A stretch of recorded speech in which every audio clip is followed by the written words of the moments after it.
Welcome back to Marvel Puzzle Quest with me, P.I. McLeod, and hey look! I think it's a sign. I think the 10th anniversary is coming really super soon. I mean, look at this. Today's 3626 for me, and as of yesterday, it had an error on this screen. I don't know if you guys have seen it before in the past. I've made a post on it online about this, but it's happened twice in the history of MPQ as far as I know, where it couldn't show certain days in advance, and it just showed that I was going to get like a good old 1-star Yelena Belova, as if that was something to look forward to. But now it's fixed. The only question is, do you see that on day 3629? There's a 1-star Devil Dino there, without the limited tag. Kind of weird, right? Kind of strange. I don't know if that means anything, but you know, something to be, I don't know, scratch your head at. Like, is that a thing? Is this because of the new Ascension system we're getting? Hey John, how's it going, buddy? I mean, are they taking our Devil Dinos and changing level 1? I don't get it. But it's there. Maybe we'll get our answer soon enough. Maybe it's just an error. Yeah, who knows? Yeah, 10-year kind of looks like 9 years, but this isn't 10 years technically, right? 10 years would be 3,650. So something extra is coming here. This is 3628 that's starting. So we have plenty of days of celebration, looks like, ahead of us. So kind of looking forward to that. Anyways, let's move on. What are we here for today? We're going to look at the 4 stars. And maybe it runs for 3D. Maybe it runs for 3 weeks. I don't know. I have no clue. I don't pretend to know these things. I just post things and opinions. Let's look at the 4 stars of 2022. Where are you at? There you are. Okay, we run on in here. Click the first one. Don't really care who. 4 stars. Alphabetical order. Same as all the other ones we've done so far. We're going to go all the way through alphabetical order, and we're going to try to put that top loner guy in order with the rest of them. I might forget again, but no, we'll do our best. Okay, so just keep in mind that this is low, mid, and high tier ratings. These are based on solo characters for this year, so how they work by themselves, how they affect themselves, how reliable they are, how good they are on a team. It's the whole kit and caboodle. If they require more help, then I'm not gonna rate them as high. All there is to it. So let's get into it and give you my synopsis on these peeps. Poor Rhino. Yeah, well, we'll get to Rhino. I wouldn't say poor yet. Probably just because I said that guy. Oh man, Abomination. Let's not jump the gun yet. Abomination is... Honestly, I was really happy to see Abomination come into the game because A, he kind of missed the train when the original Hulk movie came out. There was no... I mean, come on, why didn't we get any like first round love for the MCU people in here? You know, we never did see the Ironmonger come on in. We didn't see Red Skull. We didn't see Abomination. But we did get to see Loki eventually. So I still hold out hope one day that we'll get Red Skull and Ironmonger. But hey, for now we have Abomination. Let's look at him. Oh boy, this guy. Well, he's kind of has some promise to him because he came into MPQ as one of the first 4 stars to give us a true return from death option in the game. That would be, is it the direct approach? No, it's, which one is it? Is it green? There it is. It's green. Return on collateral. I keep mixing them up, so bear with me. For 8 green, let's put a level 5 so you can see the full thing. For 8 green, 5 random basic green tiles. For the 5 of those on the screen, you destroy their surrounding tiles. That's a lot of destruction. That's a lot of board shake. The destroy tiles deal only 75% of his base match damage to the enemy team, and it is the team. Keep in mind. So even though it says 75%. think that's team damage. That's a lot of tiles. But you don't get any AP.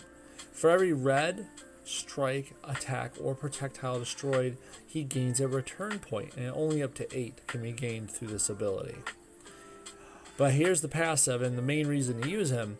If he gets downed at the start of his next turn, he heals 6% of his health for each return point he has, using all his return points. This is a super good ability. Literally, when his Welcome to Shield came along, this ability right here allowed you to basically tank all attacks from those super powerful enemies and come back to life and do it again over and over again. That passive alone is amazing, because all you need is at least one return point to come right back to life again. Sure, you're only getting 6% health for it, but hey, you're alive, aren't you? This green, as long as you have 8 green, you can make more of it. The stream isn't full resolution, John? That's crazy. Why? Why wouldn't it be full resolution? That makes no sense. 0 sense made. I even reset the router and everything before I got in. I think I need to call my provider. That's crazy. The direct approach. For 6 black, let's see. Deals some damage. Actually, a decent amount of damage for just 6 black. It's not Agent Venom good, but still. Anyways, and then you create a 4-turn countdown that causes his match damage to also deal more damage to other characters. Basically, while that countdown's out there, he's doing team damage. He's kind of like 4-star Juggernaut in this regard, where he's doing team damage for just doing his matches, but it only works when he has this countdown out. Oh yeah, it's still a new phone, John. I'm probably not getting the old one back. I think it is gone forever. But it is a new model, so there's no reason. I don't see any blurry vision on my screen. I don't know. I'm going to have to look at my cable provider at some point. My internet provider, I mean. Anyways, as a passive, each time he takes more than 8% of his max health and damage at one time, he gains 1 return point. Return on Collateral's passive is always unlocked when having this. In other words, as long as he has this black, he also technically has his green passive, which means he can come back to life. Notice that he has to take more than 8% of his health to get 1 return point. In other words, you don't gain as much health back upon a revive as you do losing it to gain a point. It's not an even trade. But that's a good thing, because otherwise he'd be super broken. It's still a really good ability, because let's say you come back with 2 points, and so you've restored 12% of your health that way. You could take 8% in one hit, still be alive, and you gained a return point. You're good to come back. It's a really good setup, honestly. And then there's the Gamma Toxins for another passive. And notice that there's 3 passives so far on this dude, and he has active abilities. Anyways, reduce the enemy match damage by 20% and enemy ability damage by 30%. And Gamma Mutate's match damage goes down another 30%. So any of those Gamma peeps, like Hulk, for example, like all the Hulks, Abomination takes advantage of those weaknesses, dealing 50% more match damage against Gamma Mutates. So it's not every day you're going to take this guy in to fight the other Hulks, okay? So that part's kind of like, it's cute. It's not necessary, though.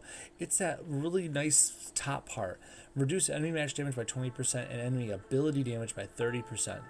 He can effectively tank a lot of stuff that 4-stars usually can't tank, because he's cutting off damage on all sources. In the end, what you got here is a guy that can take hits because of this reduction. He can come back to life multiple times. There's no limit on the amount of revives he can get. And as long as you bank some green as you go, he can keep doing it over and over again. Just pop his green again when he comes and stands back up. You'll get more revive points. He's not a bad character. I honestly don't see any reason to not use him in more gameplay, but we just have so many other nice characters nowadays. Our rosters are huge, so it's hard to find a place for Emil Blonsky to really fit in. That said, I mean, if you want someone to take a lot of damage and still get back up again, like he's tub thumping, I would suggest Abomination in some regards. I'll mix this class here of 2022. I'd say he's a solid mid-tier. He does extra damage. He has damage reduction. He can come back to life. He has really good board shake. I mean, why wouldn't you pick him and take him along with you? I'll let you figure that out as we go through the class. Next up, we got the Black Knight. Well, since we're talking about people that can come back to life, let's go to him next. Black Knight does that as well, and he did it before Abomination, if I remember correctly. Yes, yes, John. Chumbawamba in 2 streams. I mean, come on. Who else gets knocked down, gets back up again? Anyways, Black Knight can do just that as well. He can do the whole, weebles wobble, but they don't fall down shtick. Let's start with the green. Black is the soul. For 9 green, and at level 5, you deal a really paltry amount of damage to the enemy team. But hey, that's not the whole point here. You ignore enemy projectiles. Well, that's kind of cool. You create 3 charge tiles. That's okay. If there are 4 or more charge tiles on the board, you destroy a random row. If there are 6 or more charge tiles on the board, you also destroy up to 3 enemy attack, protect, or strike tiles. These destroy tiles do not deal damage or generate AP. In the end, black.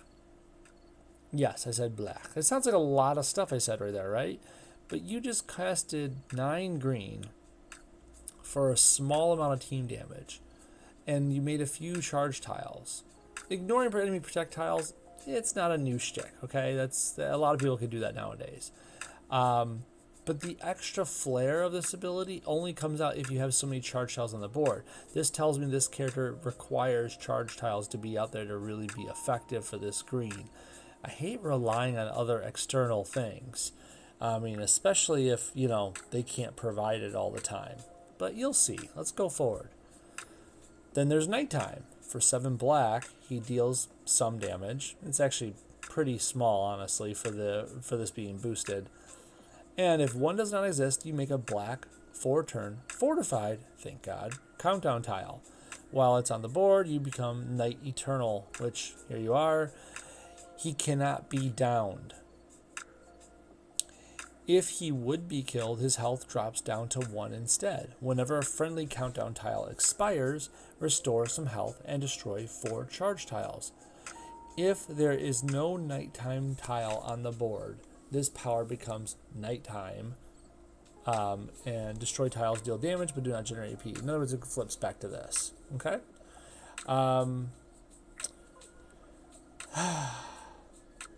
It's really neat that you could just not be downed when this countdown is out there. It is a fortified countdown, so we're not gonna knock that. It's really good for what that does. But have you noticed that his whole shtick here is destroying charge tiles, and then his green ability is he destroys a row and some other tiles. I don't know. I don't feel safe with that countdown tile around a bunch of cascades and board shake, right? Because you need that countdown tile to sit out there in order to pop back up to life. So you're expecting that to stay alive despite the board shake?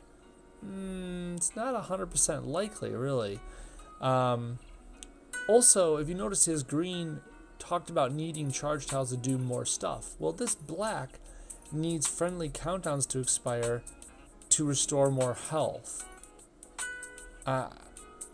He has lots of requirements so far. Are you noticing that? His green wants you to have charge tiles. His black wants you to have countdowns. Dude, how much does one person need? And finally, there's his yellow, Dane from Above. This is probably his best ability, in my opinion, but we'll see. 5 yellow. He goes airborne for 2 turns. If he's airborne at the start of the turn, you fortify a friendly black countdown tile. Boy, I wonder which one we're thinking about, right? You deal some damage, prioritizing a non-target enemy. So it's kind of like Icarus, only it's not upon making matches, it's just upon the start of the turn. And you create 5 okay protect tiles. And when Black Knight returns from being airborne, you create 5 charge tiles. So this is where you're going to get your charge tiles from, is from just 5 yellow, going airborne and coming back. The countdown only comes from his black which wants you to have other countdowns to expire to heal him. Are you seeing the problem yet? This guy wants you to have charge tiles out there like crazy, but you're not making them for free. You need to have some green out there to make some, or some yellow out there to make some. You need countdowns out there to heal him, but he only makes one countdown, and that's his own black Resurrect Me tile. No, Black Knight just has too many requirements. For Black Knight, Dane Whitman, to do anything worthwhile, you need to have AP feeding his abilities, because none of them are really truly passive without other things in play. And so, no, Black Knight, you are definitely low tier. I believe you me, everybody. I have tried to use him in other different combinations, but he wants a lot. He needs... It's like he wants, what, Negasonic and Coulson to be his partners, because Negasonic likes playing with charge tiles, likes destroying charge tiles. Coulson likes creating countdown tiles, likes relying on them to expire. This dude's trying to be both, and he needs both to actually be good. And for that, we just say no. Let's move on to Deathlock. We're moving from a low tier to easily a high tier. I'm probably jumping the gun here, but hey, just listen to what he has to offer. So we're going to start with Focused Fire, one that's at 3 in my abilities, but honestly, I can see you putting it at 5 if you like. I just have it at 3 for personal preferences. So whenever Deathlock makes a red or blue match, you get a focus point. Each focus point increases allied damage dealt, so that's power damage, match damage, whatever, to that target by 926. That's boosted, mind you, and even at level 3 it's 400, and obviously that's boosted. It's a small amount you get boosted up, but it stacks up to 10, and that's a lot. You could constantly keep adding on your damage to somebody, and remember, powers affect this, matches affect this, okay? If Deathlock's team deals match damage to another target, he loses all focus points. Notice that's match damage to another target. So as long as your abilities are hitting other target, it's all fair. Team attacks, all fair. Any attacks that hit people in the back, like Dane Whitman and his whole yellow shtick, or Icarus and his purple flying shtick, yeah, all fair. Moon Knight throwing out random attacks to people, it's all fair. You can totally add up the damage on other people. And don't forget, this is just that amount of focused boost, okay? This doesn't include other things like Apocalypse and Okoye, other people boosting damage, strike tiles. You can add on to this. It's so overlooked. People look at Deathlock and they think one thing, but they keep forgetting about Focused Fire, I swear. Combat Strategist for 9 blue, and this is probably the least rewarding ability in my opinion, but hey, I'm only looking at the active part when I say that. He deals some pretty decent damage for the cost, to be quite fair, and he ignores projectiles, invisibility, and airborne, so he hits you no matter what. You're not safe from Deathlock. Deathlock then gains a burst of health. Geez, is that enough, dude? It's actually a really strong blue ability. But that's not the reason we use it. It's that whole passive. At the start of each turn, for each friendly synthetic or technologist, you gain 1 AP in the team's strongest 2 colors. And for each enemy synthetic or technologist, the enemy team loses 1 in theirs. He's a synthetic or technologist. He's both of those. You know that, right? He's got those affiliations. I mean, is he both? I think he is, right? No, he's just a technologist. I forgot. I was thinking twice on that, but whatever, he's a technologist. Whatever. But you know who else is? Lots of people. Kang, Riri Williams, Wasp, Human Torch, 4-star version, mind you. Lots of characters are synthetics or technologists, and you'll get free AP because you have them on your team. Do you know how easy it is to gain lots of blue or yellow or black or whatever team AP per turn?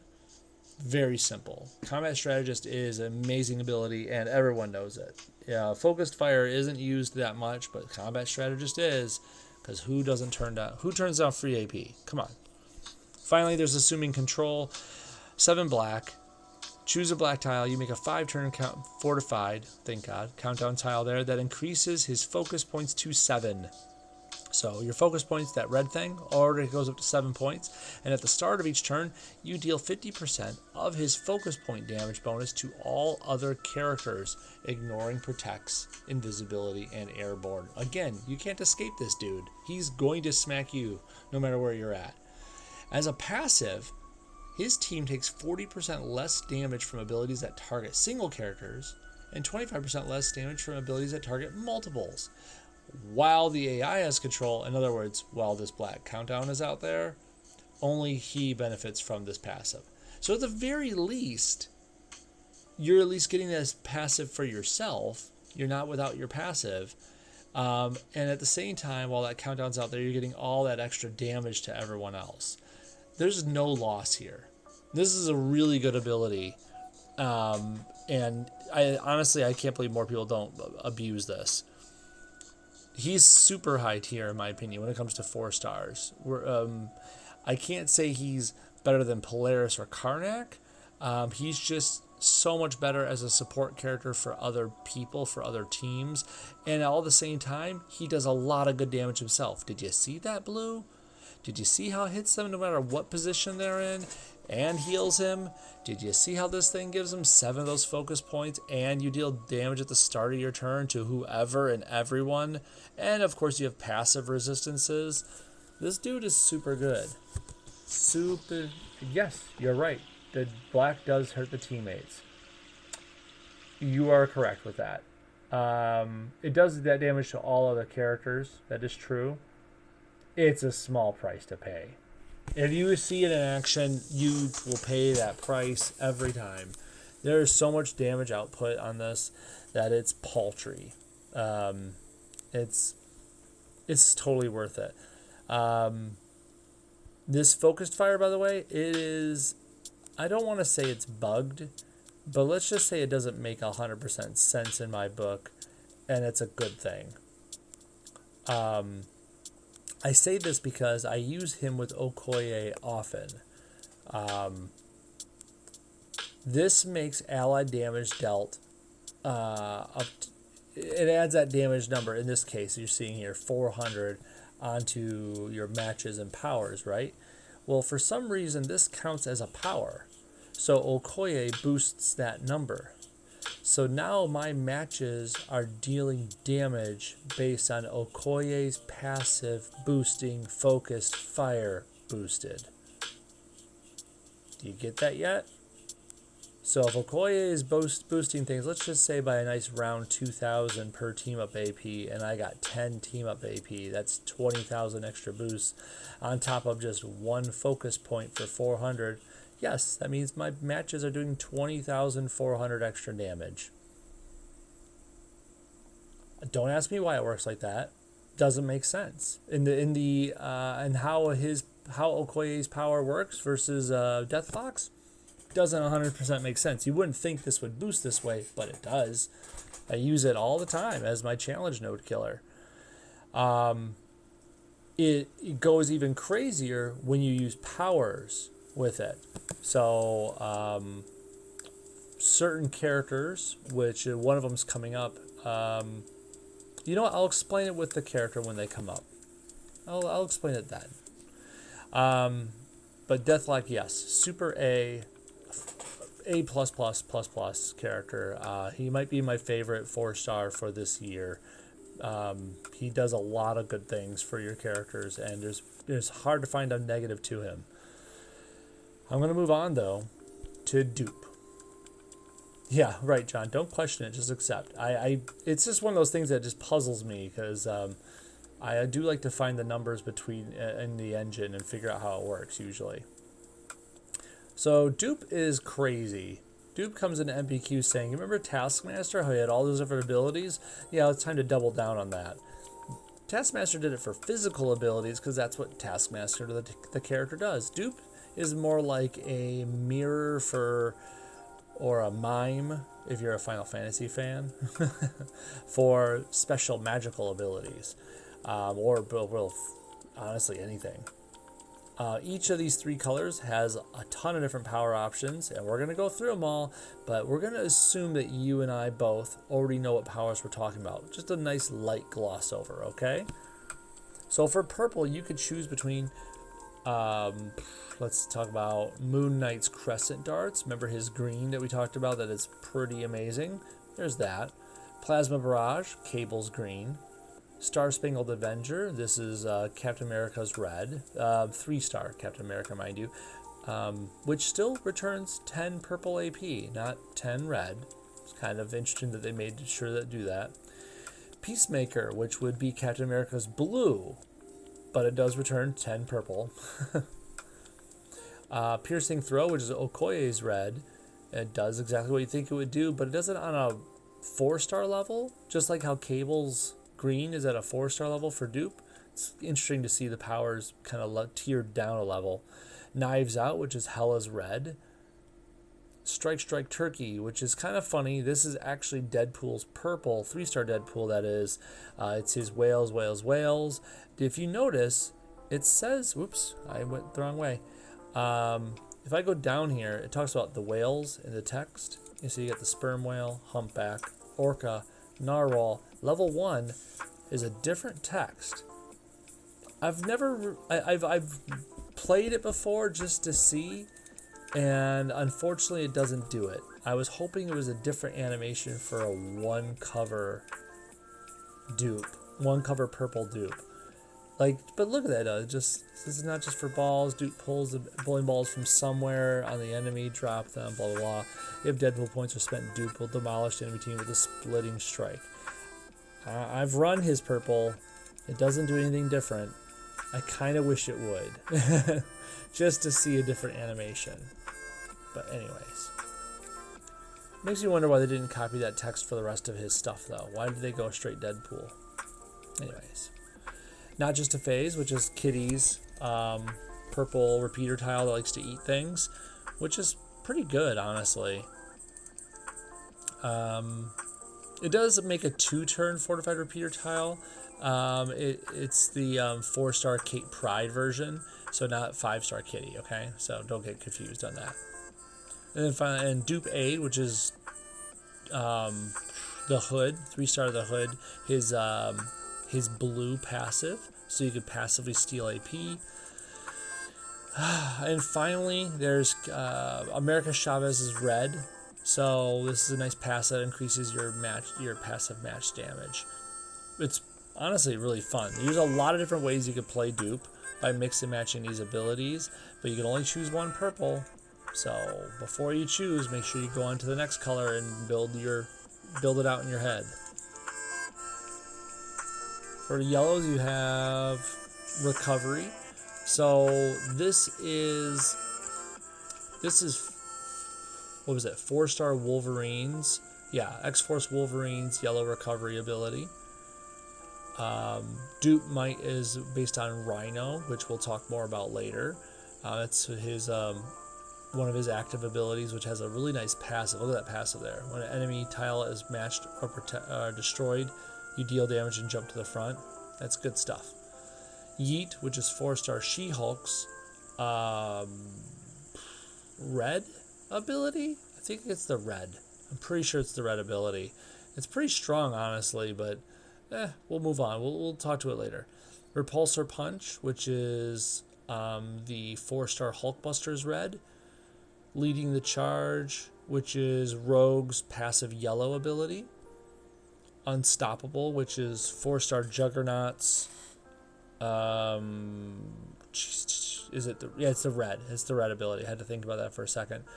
The X-Fender, which is the Defender, which is Luke Cage's black ability, black passive. Move or Be Moved, which is 5-star Black Panther's passive red. So good options to choose from there. It's hard to tell you which one's the best one to choose. There's a lot of good ones. Personally, I like going for passive things, but hey, we got one more color to go through. Oh, the Yeet is 4-star red? Thank you. For blue, we have Mind Over Matter, which is 4-star Jean Grey's, what's this one? It converts tiles and deals damage to enemy team. Oh boy, is that purple? I think that's Jean Grey's purple. Could be off on that. It's either purple or green, but I think it's her purple. Psychic Meddling, which is Emma Frost. Emma Frost purple. Team Loyalty, which is Abigail. Yeah, I can talk. Abigail Brand. That 5 stars. Was it yellow? I think it's yellow. I'm pretty sure it's her yellow ability. Magnetized Projectiles, which is 3-star Magneto's blue. Dupe Just Knows, which is I keep forgetting based on the title of it. Dupe Just Knows.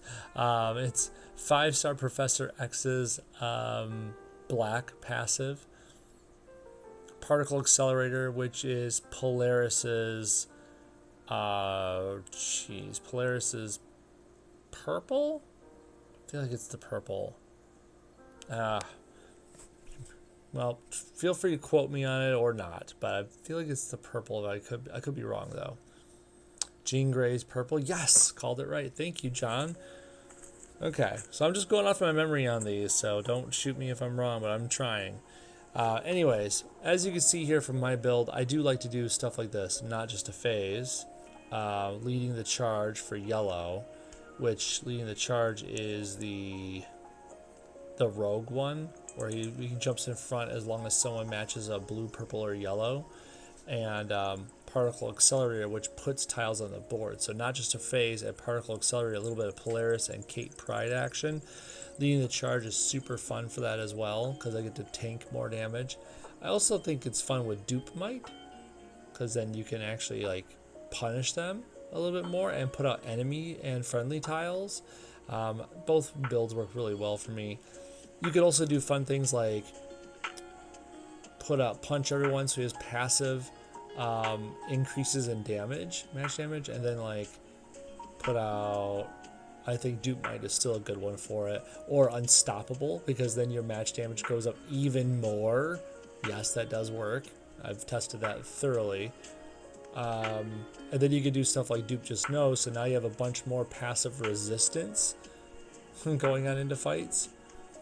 So you can mix and match all these things. You can make Dupe a really big tank, or you can make him an awesome combination of powers. You could just do what you want to do with him. The thing is about Dupe is that you could pretty much make your own custom awesome character, but there's only so many ways you can mix and match them. So just find what suits you and throw it together for your fun wildest dreams. All in all, I think Dupe is kind of like a nice, like a high mid tier, because you can make him into a beast of your choosing. He just doesn't have the right mix of tools to do everything perfectly. That's kind of weird. You can kind of make your own awesome person with him, but he doesn't include everything. It's like having an amazing toy, but batteries sold separately. That's really what Dupe is. What was that, John? Polaris Green Particle Accelerator. Oh, the Particle Accelerator was green? Dang, I missed one. Thank you, though. You'd think I would know that since she's like the queen of 4 stars. My bad. Okay, moving on from Dupe. We have Gertrude Yorks. This is kind of a mixed bag here. Gertrude Yorks came into the game as the 3rd runaway and the last runaway we received. And she has a really weird set of abilities, and there's really only one good thing about her, but hey, we'll run over it real quick. He can support many different builds. This is true. I can't argue with you there. Prehistoric Pairing is probably the best thing about Gertrude, and well, I'm going to leave that to your decision. There's actually one other really cool thing, but let's start here. If Gertrude or an ally takes at least 10% of their current health, I can't bold and underline that enough for you, current health in damage, you make a 1-turn yellow countdown tile that deals a bunch of damage back.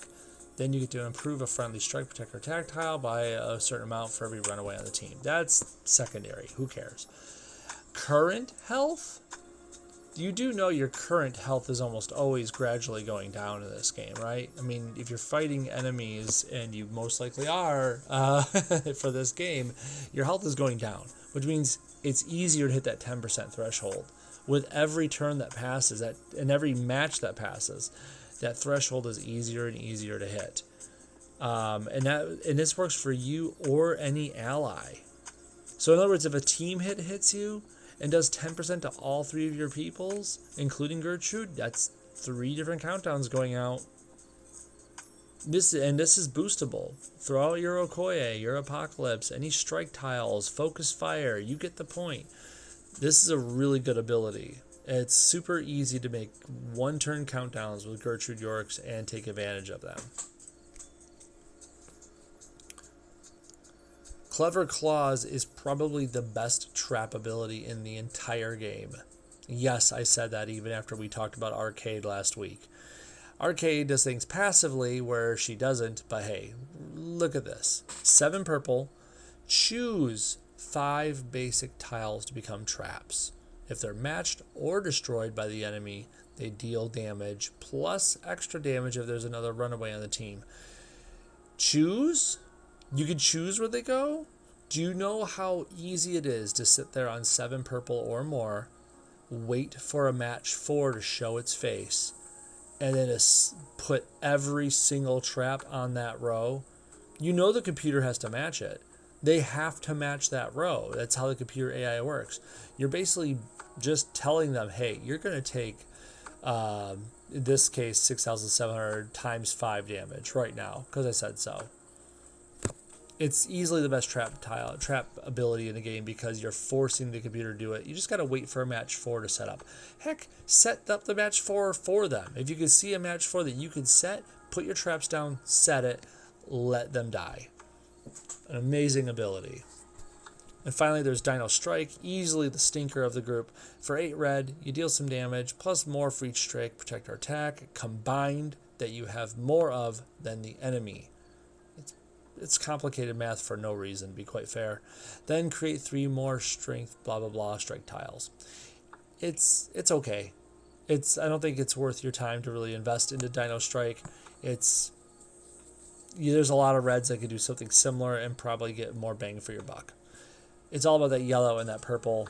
The fact that you can set up traps all day long and make sure the computer runs into them, and you can exact revenge on you or your allies getting hurt. It's like a better version of 4-star Deadpool's Black. Super good. All that being said, nothing in here is direct. Like, it won't work without you either taking a nice punch to the face or your allies, and that trap ability doesn't work unless you get that match 4 or something out there, because you know how this is. Computer always avoids traps as best they can, or they can overwrite them or destroy them or whatever the case may be, right? So Clever Claws, as good as it is, you're still waiting on a match 4 before you can really put it out there. And Prehistoric Pairing only really works if you're going to take that hit to the face. So as good as these abilities are, she's only a mid-tier in my opinion. It's kind of hard for me to say because I have used and abused Gertrude's ability. Saddle her with someone like 5-star Hawkeye or, 4-star Captain Marvel, someone else who likes to play with countdown tiles being resolved. There's a lot of fun you can have there. Move on from Gertrude, we have Gore. Ooh boy, I don't think there's another 4-star character in this group that I have used as much as him. Even Deathlock doesn't compare to the amount of times I've used Gore. He is an everyday character for me. Check my save teams for more info. There he is, Gore Okoye. Gore and Okoye with Deathlock. Just saying, there's Gore and Okoye with Omega Red down there. Why? Why would I pick this 4-star person when I have all these champed 5s, right? Well, let's look here. We'll start at the black because honestly, that's probably the stinker of the group, and it's still not bad. For 9 black at level 5, you deal. Unfortunately, there's like 4 lines of like flavor text before you get to the real effect. But anyways, you deal some damage to a random enemy for each of Gore's shadow minions on the board. Then if the target, so meaning the enemy in front, has less than 30% of their health remaining, you down them. They just go down. Otherwise, Gore deals damage equal to 20% of the target's maximum hit points, or health. I'm wondering, they don't usually say HP that often, do they? Anyways, ignoring all strike and projectiles. This ability is really good. Despite the fact that I only put it at 3, it's still a super good ability. You're dealing damage to random enemies for each of your minions. We'll get to the minions in a minute. And if the target has less than 30% health remaining, you down them. I mean, some of these enemies like come up in these challenge notes having like 100,000 health, sometimes more. When in boosted PvP play, some of your enemies will have 150,000 up to 200,000 or more health. 30% of 200,000 is 60,000. Because the enemy has like 60,000 health, you kill them instantly? Jeez. Well, Gore has no chill. Okay. Here's where the fun starts, in my opinion. Nightmare Fuel. For 7 yellow, you create 3 one-turn fortified minion repeater tiles. Up to a maximum of 5 you can hold that deal a paltry amount of damage to a random enemy. That doesn't sound like a lot of damage. These are fortified repeaters. These are going off every turn. And yes, focused fire does affect it. Or strike tiles. Or Okoye. Or you get the point. There's a lot of damage every turn because you have 3 of these, you know, for one casting. But wait, at the start of the battle, you create 3 one-turn fortified shadow minion repeater tiles. So you just get 3 at the start of the battle that are fortified. It's kind of like how Rocket makes his 7 strikes, or Beta Ray Bill makes his 4 protects. Gore makes his 3 minions. For each of these minions on the board, you also take 10% less damage from enemy matches and abilities, and while Gore has 1 or more shadow minions on the board, he takes no extra damage from enemy strike tiles. So no matter how big those enemy strikes are, Gore doesn't care, and he's taking less damage on top of it. Whenever one of Gore's shadow minions is destroyed, he gains 2 yellow AP. Remember, there's 3 of them out there. If all 3 are destroyed, guess what? You're only 1 yellow AP shy of casting it all over again. This ability is top notch. If you're running Gore, you gotta put it at 5. It's super good. He puts it out right away, which means you're gonna have constant damage output. Not to mention damage reduction, not to mention ignoring enemy strike tiles for Gore's purposes, not to mention if they go away, you're getting 2 yellow AP for each one. Have I mentioned enough positives about this ability yet? It's easily, bar none, the best thing. And you see why I put it with Okoye? Because yes, you have 3 of them to start the fight. So yes, you're boosting 3 times for everyone for this ability. Each hit's getting a boost. You can't ask for more. Music got loud? What? How did my music get loud? Click, click. I guess that track was loud? I have yet to encounter that. Weird. Sorry about that, John. Hopefully it's better now. Okay, so your own weapons. I wonder if maybe I was blocking the mic on accident. I don't think I was. Okay, so your own weapons is honestly, when Gore was first coming out, a lot of people looked at this first. This was the first ability that people were like, oh, this is the reason we're going to run him. He's going to be that situational character you use against certain peoples. And it still is. It's just not the whole reason I use him anymore, that's for sure. At the start of battle, and whenever enemy places more than 3 strike, attack, or projectiles on the board in a turn, I want you to note that that did not say enemy or friendly. You could just, if they're friendly and enemy, or or enemy, it counts them. So 4-star Carnage, putting out 2 friendlies, 2 enemies, that's 4 tiles.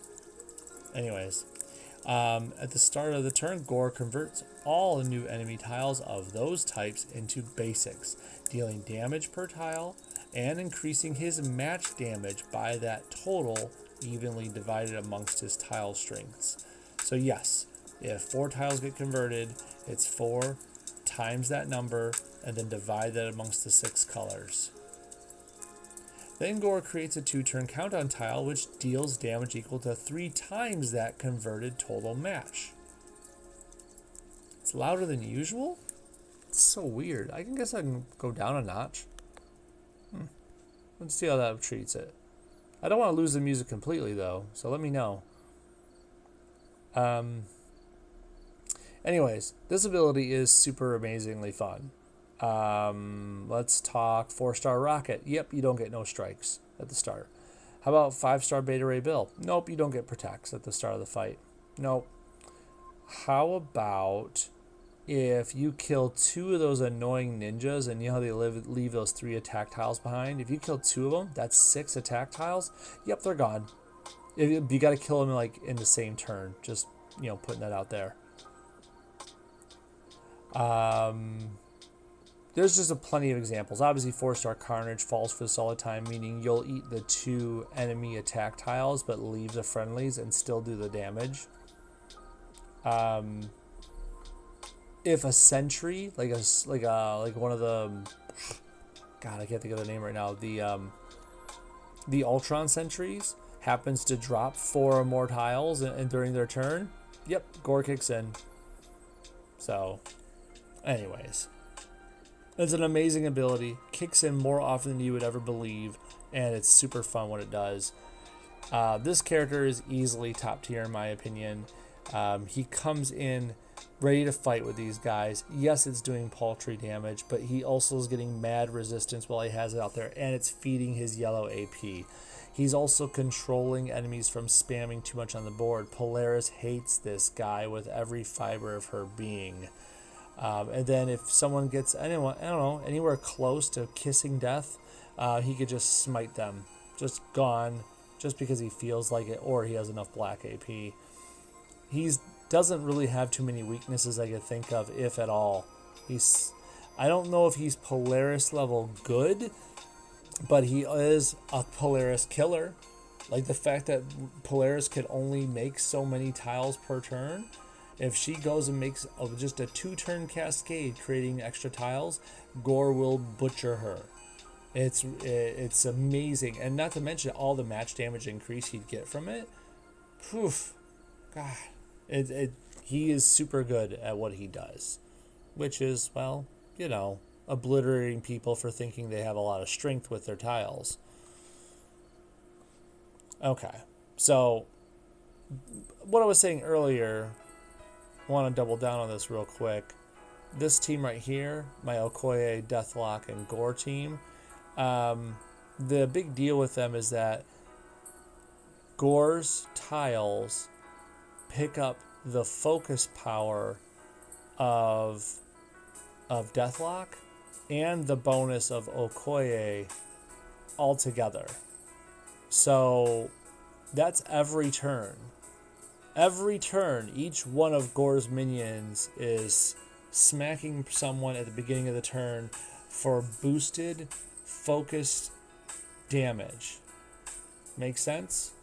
So all you have to do is keep matching team up tiles against the person you're focused on per Deathlock. Hopefully you put out Deathlock's black as soon as you can. And Gore's minions will just obliterate the people. I've seen multiple hundreds of thousands of damage in one turn just obliterate because of those minions boosted by Deathlock and Okoye. It's a super amazing, powerful team. It only needs a couple of turns to get rolling, but once it does, it ain't much it can't steamroll over, especially challenge node wise. I've killed some 5-star teams in PvP with them. The only thing is, obviously they can't do anything to the zombie teams of the world because there's no way to keep them down with those peeps. Yeah, double dipping fun is right, John, and they're a really good abusive team. Next up, we got Hulkling. Or what's his name? Doric 8? I never. That's a name I won't remember. I remember a lot of weird facts about this game. Doric 8. Maybe I'll remember it now. Good communication skills, 4 green. You deal a pretty good amount of damage for the fact that it's only 4 green. One of the cheaper abilities in the game. Plus extra damage for each smash countdown on the board. And then it creates 2 6-turn green smash countdown tiles. So this is how you make those tiles. So it's nice and cheap to smash them, then smash them again harder and harder. If there are 3 or more smash tiles on the board, he destroys all the smash tiles, plus 18 surrounding tiles, and deals damage to other enemies, and ends his turn. That's the bad point. You might be like, wow, there's a lot of positive points. Yeah, well, don't do it if he's going to go ahead and smash everything. Because if he smashes everything, then he ends his turn, which is kind of annoying. Of course, you could bring him to that precipice and then just stop. That's up to you. There is the King's Decree. This is honestly one of the best reasons to use him. One of the top 2, if I could say that. But hey, you'll see. I'm going to put up 5 so you can see right now. 8 green. Let's see. Select a special tile. So in other words, it has to be a special. You can't select any single tile you want. It has to be a special one. All the tiles in that row and the rows above and below, well, you convert the enemy ones to basics. You fortify the friendly ones. And then you empower the strikes, attacks, and protects that are friendly by 100%. That's a lot of stuff going on. It's actually really cool. You can protect a bunch of tiles at once and get rid of a bunch of enemy things. Super fun. It is a little pricey for 8 yellow, but hey, that's a lot of board control. As a passive, though, whenever he fires an ability, think of that really cheap green, remember? 4 green. Okay. He converts 3 team up AP into one of his allies' strongest colors. Basically, like if you have Okoye with you, for example, and black's her strongest, or yellow's her strongest, depending on what supports you have on her, right? You're going to create 3 AP of that color, or maybe of Hulkling's color, or maybe of, you get the point. Friendly team-up tile matches also deal 40% more damage and gain 2 extra team-up AP. Makes it nice for converting, right? Hulkling is easily a character that you could throw in with Okoye as a partner because she loves the extra team-up AP and she loves the extra match damage from team-up AP. Thank you very much. Not to mention, she will definitely take and use your yellow AP to make more team-ups. Finally, there's Metamorphic Adaptation. It's actually really good for 5 purple. You just have to be smart about when and what you use it on. There's 3 modes, red, yellow, and purple mode. If the tile's red, you get a 5-turn red countdown, and it becomes Into the Fray. If it's yellow, you get a 5-turn yellow countdown, and it becomes Hardened Spikes. But if it's purple, there's no countdown involved. Instead, he goes airborne for 2 turns, turns into Aerial Annoyance. The red basically says you get 50% more match damage, for his powers and matches, that is. And then when the countdown tile expires or is destroyed, so that's always a good thing, you get to heal a burst of health too. For the yellow, and this is a super good ability if you use it in the right situation. We definitely abused this when his Welcome to Shield came around. You sit behind this and watch the enemy impale themselves. While it's on the board, Hulkling takes 50% less damage from matches and abilities, and then deals, a decent amount back to the enemy team when damaged by matches or abilities. So you get that? He's going to take less damage, half of it really, and every time he's smacking the whole enemy team back for an okay amount. Remember that you can boost that amount too. When countdown tile expires or destroyed, he heals a good amount of health. Finally, there's the one that's I use more often. If I do use Hulkling, this is probably my most often used one because it's nice and safe. You can bank on it. Remember, you only cast this for 5 purple, okay? I say that going in because he creates an okay strength attack tile and then steals 6 AP. And this is at the start of your turn, right? As long as he's airborne at the start of the turn, you create a decent strength attack tile, steal 6 AP. You only spent 5 to get up there. Amongst the enemy team's 2 strongest colors, when Hulkling returns from being airborne, he heals a burst of health. Are you getting this yet? He's going to be up the air for 2 turns. For 5 purple, you stole 12 AP. Sure, it's across multiple turns, but I mean, are you really going to argue with that math? I mean, super good. It's easily one of my favorite abilities to have used on him is Metamorphic Adaptation, but you can't laugh at the yellow. It's still good passive fun, not to mention the active can be useful. And the green is really fun for just cheap smashes, which are going to help with the yellow passive, creating more AP. It's a good package all around. If there's a negative to it, it's just that some of it is just very situational. So the green is fun and quick to smash someone with, but you can't keep doing it because he'll end his own turn. The yellow has a lot of cool utility, but it's only for team up AP, and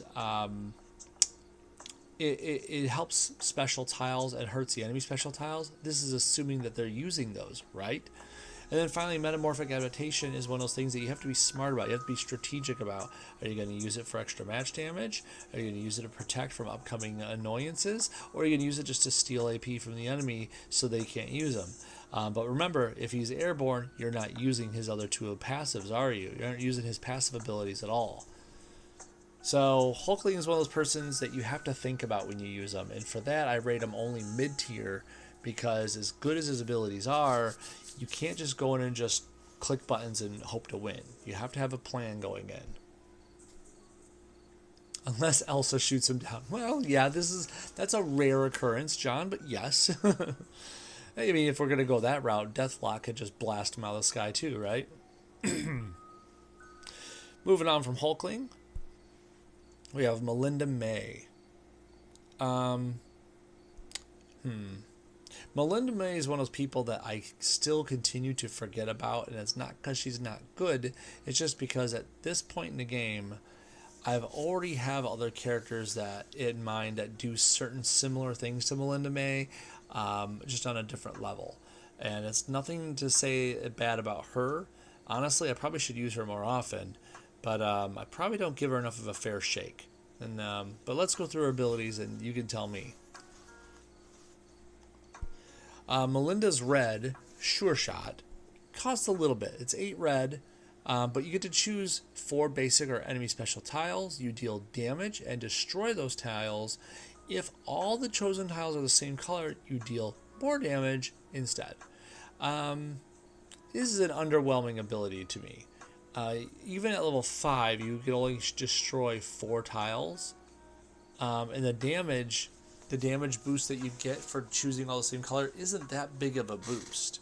I mean, it's nice and all that, but I'd rather just make the cascade that you know you can make and have fun with that AP that you create from that cascade.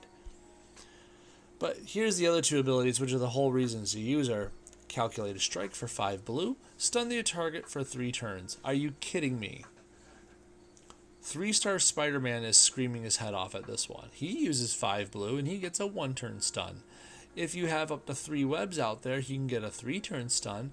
This girl said, nah, I get 3-turn stun for 5 blue just because I said so. That's not fair. Poor 3-star Spidey. Anyways, as a passive, when the enemy returns from being stunned, you create a 5-turn countdown tile that targets that character. While it's on the board, that character's matches and powers deal less damage. So basically, you're kind of, well, neutering that character with this countdown tile being out there. It's not fortified, so it's not guaranteed to stay, but hey, it's a nice little parting gift that you're giving them. At the end of the day, I mean, the hallmark of this one is stun for 3 turns for only 5 blue. You kidding me?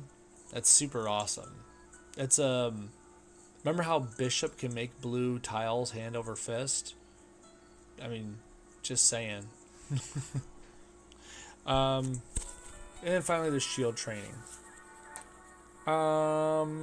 So for this passive, whenever an ally takes at least 10% in their total health in damage, that ally is granted a burst of health. Once per turn, if an ally would... Now, I want to point out that's 10% of their total health, not current like Gertrude, but still. They are granted a burst of health, and once per turn, if an ally would deal at least 8% of the enemy's total health in damage, they gain 3 AP in their strongest color. So it's kind of like a different version of Valkyrie in this regard, and the fact that as long as you're doing so much damage to someone, you're going to gain some AP. Valkyries might be easier to achieve because it's usually a flat number, whereas this is a percentage amount. But it really depends on what enemies you're fighting now, isn't it? And it's a good ability all in all. You can't go wrong with this ability. It seems like it's a nice mix between what Gertrude's options plus healing and AP gen. I don't know if I would rely on it to win the day, but at the same time, you can mix and match this. Go for it. Put this and Valkyrie on the same team and have fun. Yes, you could create a ton of AP at a constant rate. Honestly, I don't know why we haven't done that before on stream. Maybe that'll be something coming up. Punishment for being related to Bagman. Yeah, poor 3-star Spidey. In the end, Melinda May is a really fun character, but she's basically just a support character. She's got your stuns, she's got some healing, she's got some AP generation, she's even got a small board shake. She's not gonna turn the entire tide for you, but hey, a 5 blue 3-turn stun is nothing to laugh at. I would take it. I rate her kind of more like a low mid tier because I don't think she's gonna win the day, but heck, she is still gonna be annoying. She's not low tier for sure. MPQ Lab, that's right, John. I feel like her and Valkyrie could have a really fun time together, doing it just right.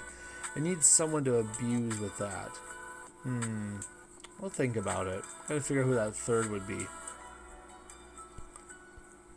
After Melinda, we go over to Nomura.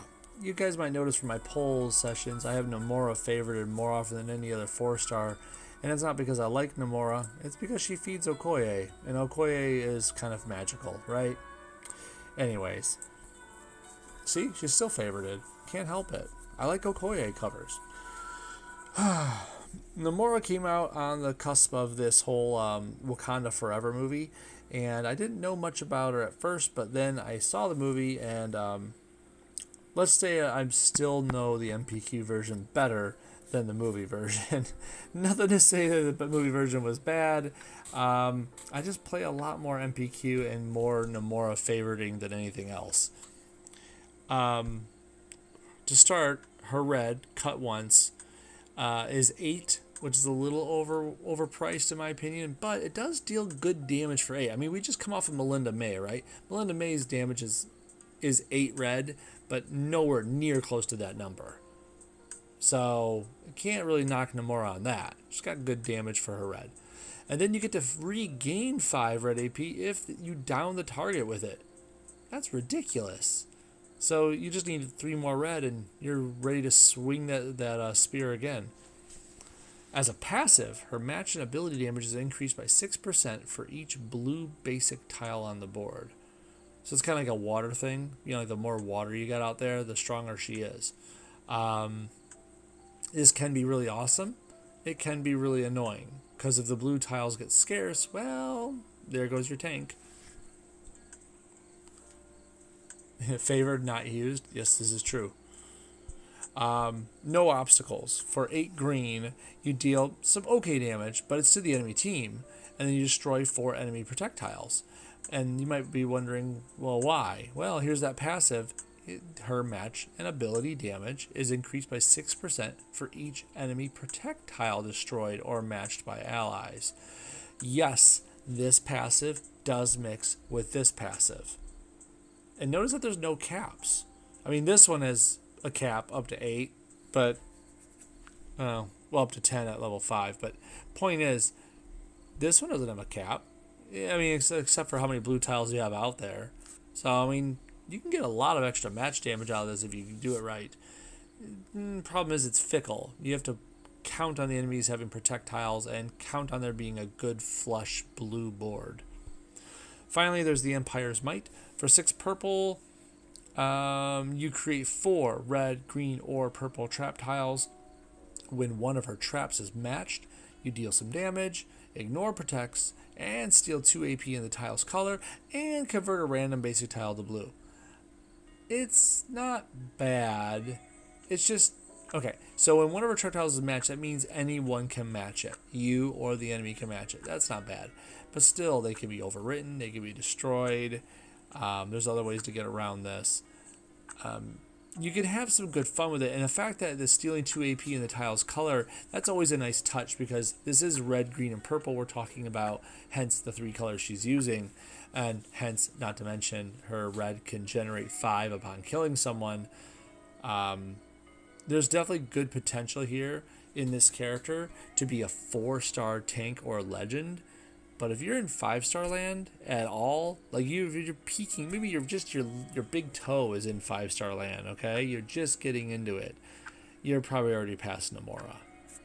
Nomura's match damage bonuses are only good if blue is out there and if you've matched or destroyed projectiles. So, in other words, very situational. The red is really good, but you only get that extra bonus if you down a target. You're only going to do that at the most 2 times in a match. I mean, not counting wave matches, right? And then no obstacles is really only best served if you have enemy protects to destroy with this ability. It's iffy, right? If, thens, and buts. At the end of the day, I consider her honestly a low tier. If she didn't feed Okoye, I probably wouldn't use her at all. It's kind of, well, I still don't use her per se, but she'd be super forgettable if she didn't feed Okoye. How about that? Poor Nomura. Didn't deserve that from what I saw in the movies. But you know what no one deserves? Puck. Look at him. Look at him, like how big his little his image is compared to Nomura. Nomura was huge in the movies, and they're like, oh, let's just shrink that down. But Puck, they blew his image up. Just he's like compensating. Come on, he's compensating. You might wonder what he's compensating for. Well, let's get into it.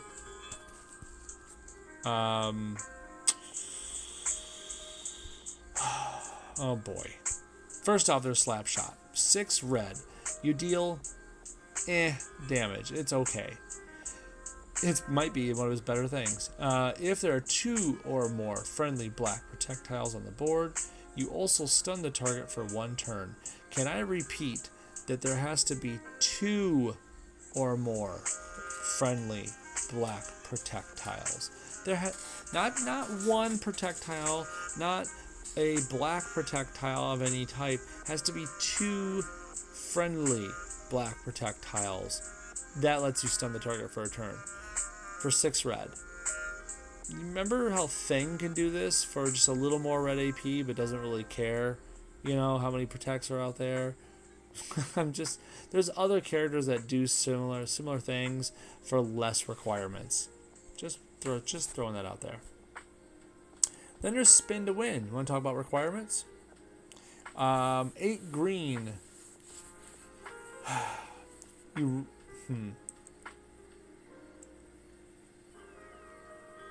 I'm trying to think of how to say this. He selects a random row, and in that row, he takes 3 random tiles in that row and rotates the 8 tiles around it. Okay, so imagine a row of tiles with me. Take 3 of those random tiles and rotate the 8 tiles around those 3 things randomly. He basically is supposed to cartwheel through the row, and he rotates those tiles around, okay? Now, every single one of these that gets matched adds a bunch of damage. So if it actually randomly makes a match because of that cartwheel, you get a bunch more extra damage. That would be cool if that worked.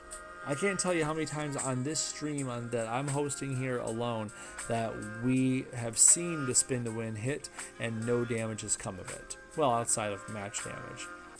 But this extra damage from Spin to Win does not seem to work when it's supposed to. And, well, until someone tells me otherwise, I don't feel like I'll be spending a lot of time with Puck to figure that out. Finally, there's the only good thing about Puck is right here. And honestly, if I have to run Puck, I try to build around this ability, and it is Inner Demon. It's not a bad ability at all. It's just on a bad character. For 6 black, you create 3 black projectiles. Boy, that's where the black projectiles come from? You mean I have to cast this black in order to get that stun out of that red? Is that what you're telling me? If Puck has less than 50% health, he creates 5 instead of 3. Ooh boy. In retrospect, you could have said he sucks moving on. You're true, you're right. But I feel like you need to explain to people. Otherwise, other people might be like, but why? And then they'll do it themselves and they wasted time. Anyways, I'm joking. Here's the reason you might want to use him. His passive. When he's damaged for over 15% of his health. And let's be fair, with the way the 5 stars are nowadays, and even some of the 4 stars, that's not hard to do. The demon cage within Puck is briefly released from its prison, destroying a random row of tiles, and deals a bunch of damage to him. For 4-star characters to deal this much damage as a clapback to the entire enemy team just because you got hit, that's notable. Just saying, that's super notable. I have tried to use this for good success, and you can totally punish people with Puck, but you have to guarantee that Puck's getting hit, which means you're trying to have him tank, which is not fun. There are other ways to do this. I have tried making use of Moondragon with Puck, along with Gertrude, to double down on the punishments. Yes, you do a lot of punishing back, but that's the entire makeup of your team, and hence it isn't the most favorable thing in the world. It's not easy to do. You can do things with like Okoye, for example. Okoye can work, but you're wanting Puck to tank, to take these hits, and Okoye is going to naturally tank. So, by the way, John, I don't know if you can hear me or not, but my computer is restarting, which is how I monitor the chat and keep tabs on things. So, I don't know. I hope everything's going fine. By the way, just going to end off Puck here by saying, yes, super low tier, lowest of the low tier, lowest tier out of all the years, tiers for years. Poor Puck. Which is sad because I have a buddy who really loves the character of Puck in comics, and he very disappointed when he came out. Let's just put it that way. Thanks for letting me know, John. Good to see that. Next up is Reptile. If you thought Puck was bad, well, I don't want to say he's as bad, but let's see. Reptile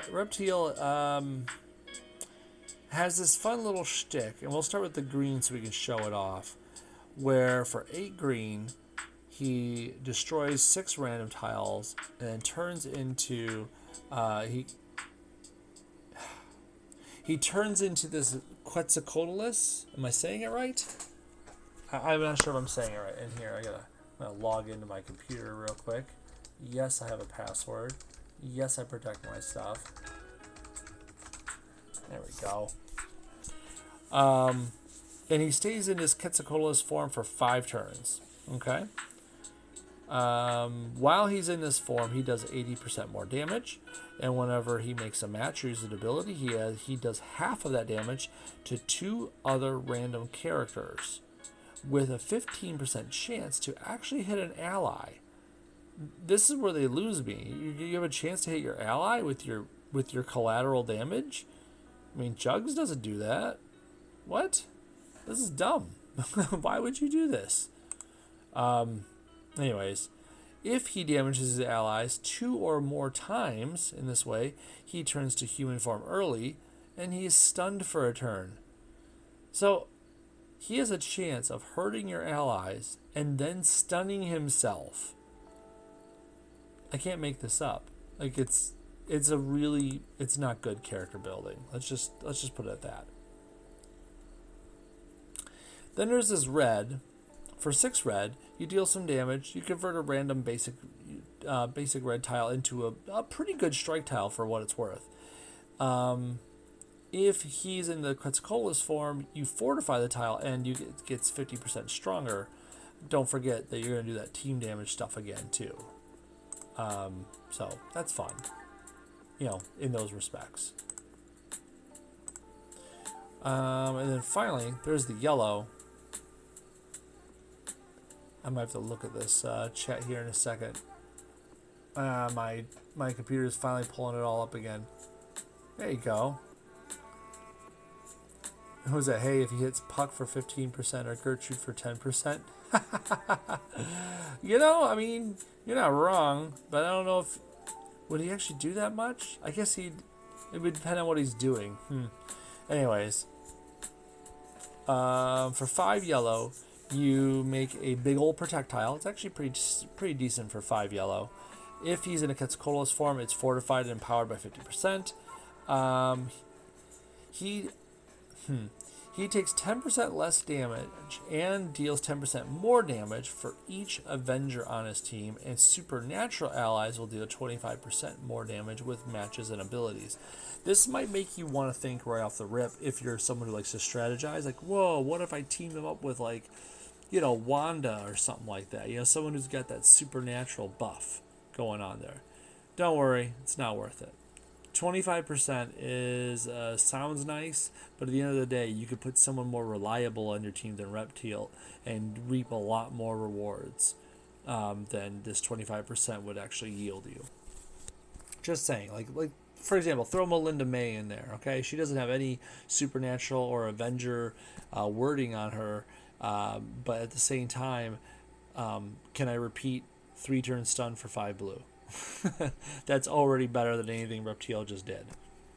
Reptile's super low tier. Him and Puck are fighting for who's lowest tier, and they're both losing that fight. They're not good. Sure, Reptile could do some good damage, but the fact that he could stun himself and hurt his own teammates it's not helpful. And that red and yellow, they don't really do much by themselves. They only do their shticks in certain situations. So, no, Reptile, we will not be choosing you in this next fight. Stream is back on my computer, thank God. Finally, we got... oh, wait, we got to move up. Rhino, almost missed him. Ooh, it was close. Rhino, thank God, turns it around for us. Rhino is actually... I don't know, a good 4-star coming off of Puck and Reptile. Can we hear the music, John? I feel like I'm not hearing it. I turned it up a notch again. Am I hearing this wrong? Yeah, it's the way it's playing. Yeah, that's weird. It's playing. It's just a silent song or something. It'll get the next track soon enough. Oh, there's the rhythm. I can hear it now. Anyways, Rhino is like... He's like if Juggernaut and Sabretooth had a baby. A really ugly baby. And that's not to say he's better than Juggernaut or better than Sabretooth, but honestly, after learning what he does that Sabretooth doesn't do, I don't see why we would use Sabretooth much longer. Thank you, John. It's good to know. Let's start with one of the reasons we would want to use him off the bat. Hidebound. It's his passive. Yeah, he takes 58% less damage from enemy powers. That's a really odd number for the developers to pick, but I guess they liked where 58 landed him. Friendly projectiles are 25% more effective for Rhino if he's in front, so he gets more out of protection. And then his green, blue, and black base match damage is increased by 200%. So he's not quite as strong as Juggernaut. He doesn't absorb as much damage as Juggernaut. But he does have both these shticks. So he's like a lesser Juggernaut when it comes to damage putting out and damage absorption. but you might be like, well, why would you compare them, right? Well, there's Rhinomite. For 7 black, he deals some pretty decent damage for the cost. It creates 3 pretty decent fortified projectiles for the cost, and then 2 enemy strike tiles that are really small. The passive being, whenever an enemy strike, attack, or projectile is matched or destroyed, he deals damage and jumps to the front. So this puts him back in front so he can be the tank some more, and he deals damage for matching those things. So it's kind of like Sabretooth. Remember how Sabretooth matches a strike and he destroys a 3x3 square right there, randomly on the board, doing a bunch of damage. This is what Rhino's doing, only he doesn't destroy the square, he jumps to the front instead. That's super, very awesome. Because what this means is that you could use someone else. Like maybe someone else is tanking for you for some reason. Maybe you have America Chavez on your team, or Duke, or someone else tanking, right? And they make the match that includes one of these tiles. Well, now Rhino's your tank. Even though, like Duke in this example did your match damage, Rhino jumps to the front and actually acts as the tank for the next hit because of this passive. And finally, there's Trample. You can't overlook this ability. Even though I kind of put this one at the lowest tier of his abilities, I don't do that easily. For 8 green, you do damage to the opposing to enemy team, and you destroy a random 3x3 block of tiles, plus additional 4 enemy or basic tiles. If he's in front, which that passive you just saw that lets him be, right? You also stun a random enemy for 3 turns. So let's get this straight. 8 green, team damage, destroy a random block of tiles, which can trigger his passives, and 4 enemy extra enemy or basic tiles, and then random stun. It's a good ability. I know I usually harp on if abilities have qualifiers, like if he's in front, this happens, but he has his own ways of putting himself in front. He's not worried about that. It's pretty easy to do it, and his own black lets him make enemy tiles to do just that. He actually has a pretty decent package all around, acting like, once again, like I said, Sabretooth and Juggernaut combined. Neither one of the two shine out more than the other in this build. It's just a nice combo package of the two of them. So, for Rhino, how would I rate him in here? I think he's high mid-tier at the end of it. He works best when he's working against enemies like Polaris or other people that like to rely on special tiles. Obviously Rocket or Beta Ray Bill, he likes to work against those peoples. Plus the random stun will get him lots of love on your team. But against enemies that don't use that stuff, he doesn't do quite as well unless you have a really nice black feeder giving him that black AP all day. So again, more requirements. Moving on from Rhino, we have the 4-star She-Hulk. She came right after that show came out as well, and I don't use her enough, to be quite fair, and honestly it's because of her blue power. Her blue power doesn't do enough for me, but the other 2 powers, every time I've used them, I've always been surprised at how damaging they are. I never remember how damaging her green and her red are until I use them, and it always shocks me. But let's start with that blue, so you can see where my brain is at when I think of her. For 8 blue, you get a 3-turn defensive countdown tile. Basically, while it's on the board, if any ally would take more than a certain amount of damage, boost up to 5 here. There we go. She creates a pretty decently straight protect tile before the damage is applied. So basically, the number is going to come in, and the number is calculated before it hits you. If it reaches that threshold, she then puts a protect tile down, which then can mitigate that incoming damage down. It's kind of weird in that system, but it works. It does work. When that countdown tile expires, she gains 3 green and 3 red, which that's kind of handy. As a passive, she always starts out every fight with that countdown tile. So it's kind of fun in that regard. You know these projectiles are going to come out there as long as an ally is going to take that much more damage. Now remember, if you have projectiles out there already, this will stop putting out more projectiles, not because of a number of them, but because you're not going to take that much damage. Eventually, you're not going to have that threshold reached because you've put out enough projectiles. That might seem kind of picky of me, but it's true. This isn't unlimited projectiles. You're going to reach a threshold and rather quick. But I guess it's fun if you want to keep matching them and using them to your own benefit, you know, like with Beta Ray Bill or something like that. Let's go to damages, because this is where those protects can get used. For 8 green, you get a big old punch of damage. It's actually pretty good for 8 green, to be fair. And then this target goes. For every protect tile on the board up to 4, you destroy those tiles and deal damage per tile. So basically, it's one of those anime punches where you hit someone and they fly through 3 walls in a whole building. Okay, that's what she's doing. She's pushing them through those projectiles, right? Dealing damage per each one. All this damage ignores the projectiles as well. So if you're hitting through enemy projectiles, they don't do anything to help them. It does prioritize the enemy ones too, which is always super nice. It's actually a lot of damage when you break it all down. 4 enemy projectiles at that much damage plus the original damage on top of it. It's pretty good. Finally, there's Yeet. This is the one where I'm totally overwhelmed every time. When it comes into play, I never expect that much damage. It always exceeds those expectations.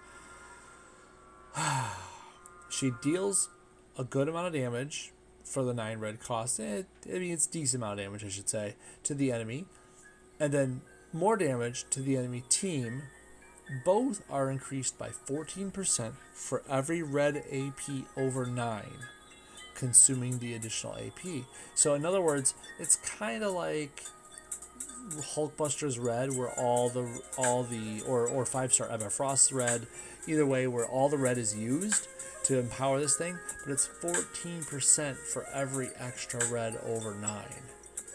And that's where it gets crazy, because that boosts her individual damage and the team damage. There's a lot of damage in here. In other words, that individual damage and that team damage are combined against your target person. Don't forget that. That's not just 8,000 to the one person. That's really, like, with using these numbers, like 13,000 to that lead person. And then 4,500 to the other two. And that's before boosting with extra red AP. This is actually a really strong ability.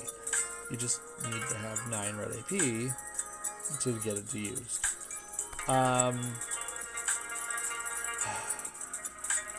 She puts out a lot of damage, and she can get projectiles out there for you. You would think that this is good stuff. The only problem she has is that, like I said, the projectiles will stop being made probably before she gets 4 of them out there, to be quite fair. And you want at least 4 of them out there for damages to do its full thing. Or and you want a way to build red AP so you can get more bang for your buck out of Yeet. And because of all of those things I just stated, she really needs an AP feeder. She needs someone to feed her red and green AP. Even though the blue gives you 3 green and 3 red, it's not enough. You need to fire off multiple blues if you're going to feed yourself that way. It's a lot of work for the damage output. And unfortunately, because of that, I put her at like a low mid-tier. No, she's not as bad as Puck or as Reptile, but she's not that much better. She takes work to use, unfortunately. Stop putting out phrasing. Okay, John, you got me there. I didn't see that one coming. I'll do it again. Finally, we got Oscorp Spidey, or Spider-Man Oscorp, or however you want to say his convoluted title. I just say Oscorp Spidey, personally. It's just my own personal way of bringing attention to him. This Spider-Man has a really interesting way of going about using webs. And be To be fair, I don't think of him first when I think of web users, and I should. I should think of him more often. He's got a lot of ways to deliver. I just don't think about it. First off, we have the special delivery, the Spidey Punch. For 7 red, you deal some damage, plus extra damage for every web tile on the board, up to 15. That's a lot of webs to count. That's a good amount of extra damage. Yes, these are boosted numbers, but still up to 15 is going to be counted. That's crazy. You count all web tiles to... It converts the web tiles to basic tiles, and then create 3 more. So, I mean, if you only had 1 or 2 webs, hey, this is a net bonus for you. But yeah, it's a lot of damage if you want to put someone down. Then there's the glider. For 8 blue, you create a 4-turn countdown tile. Only one of these can get out at a time, though. While it's on the board, that character's abilities are disabled. And then while there's 4 or more web tiles on the board, that character also takes 75% increased damage. So, woe is them. I want to note that this is one of the very few abilities in this game that allows you to disable enemy abilities. So, if you have someone that's super annoying with their abilities, try to build your blue, and Oscorp Spidey here can make sure that they don't annoy you anymore. Yes, this can disable Okoye's passive. Yes, this can disable someone's revive ability. This is actually a way to get rid of someone. You just have to make sure you put this in place and that it stays in place while you're fighting. As a passive, at the start of the turn, this spider glider locks 2 random enemy trap, countdown, or repeater tiles, unlocking the tiles previously locked by this ability. In other words, just as a passive, if there's any 2 enemy traps, countdowns, or repeaters out there, he's going to lock them, but only after he unlocks anything he previously locked. So, as an example, 5-star Scarlet Witch puts out her repeater that she puts out at the beginning of the turn, and that's always annoying. Well, Oscorp Spidey locks it. Okay. Well, Wanda's going to put out a tile again. Even though her tile is locked, she doesn't have a limit on how many of these she can put out. So she's going to put out another one. Your turn happens. You unlock your tile, hence she has 2 of them out there now, and then your Spidey locks both of them. Wanda puts out a 3rd one at the start of her turn. She now has 3 of these tiles out there. On your turn, Spidey will lock 2 of them randomly. Well, he unlocks them and then locks 2 of them randomly. So in other words, long story short, you can buy yourself 2 turns of time against really annoying people like Kitty Pryde, like 5-star Wanda, like anyone else who puts out an annoying tile to start. Oh, I don't know, Omega Red comes to mind.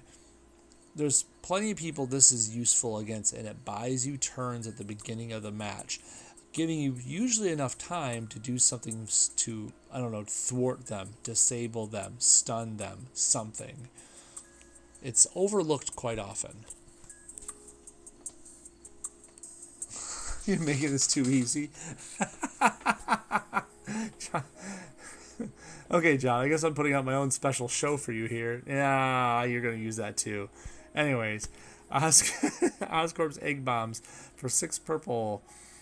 You spawn 3 1-turn repeater tiles, and only up to 3 max. But when they activate, they move to a new random tile and leave a web tile behind. These are repeaters, so they do this each turn. They activate. But when a spider bot has activated 2 times or if you reuse the ability, it becomes a trap that deals more damage, stuns the enemy for 2 turns, and activates all the other spider bot trap tiles when matched. When Spider-Man takes a certain amount of damage or more, he creates a spider bot. So, long story short, if he gets hit, he makes a trap that, no, he doesn't make a trap, I'm sorry, he makes a spider bot. The spider bot can go around and make webs, and he also makes a trap at the end, and that trap, when matched, can stun enemies.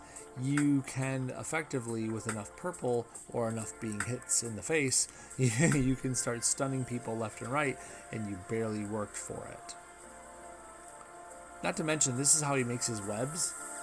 6 purple or just getting hit a good amount, which feed his Spidey Punch. The Spider Glider kind of like doesn't work into the other 2 abilities, but it is a really good tool in the kit that he has. You can use this to disable a lot of different people's things and make it so that they are no longer a threat to you. Just imagine someone like, I don't know, Chasm, having all their abilities disabled. Just think about that. How peaceful is that? Anyways. Oscorp's Spidey is often overlooked. He has a really good damaging ability, which is boosted by webs, which he can create passively, which that same passive creation also can lead to traps that do stuns. I'm not sure how else I could say this.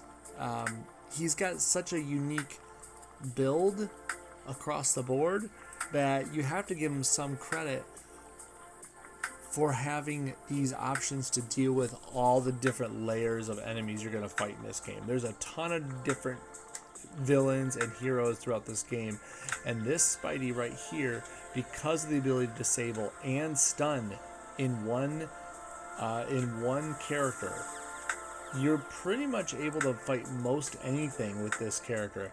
I'm not saying you can kill them all.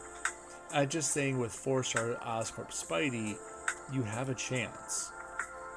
Just disabling and stunning people in the same character, and then you have this big old red punch.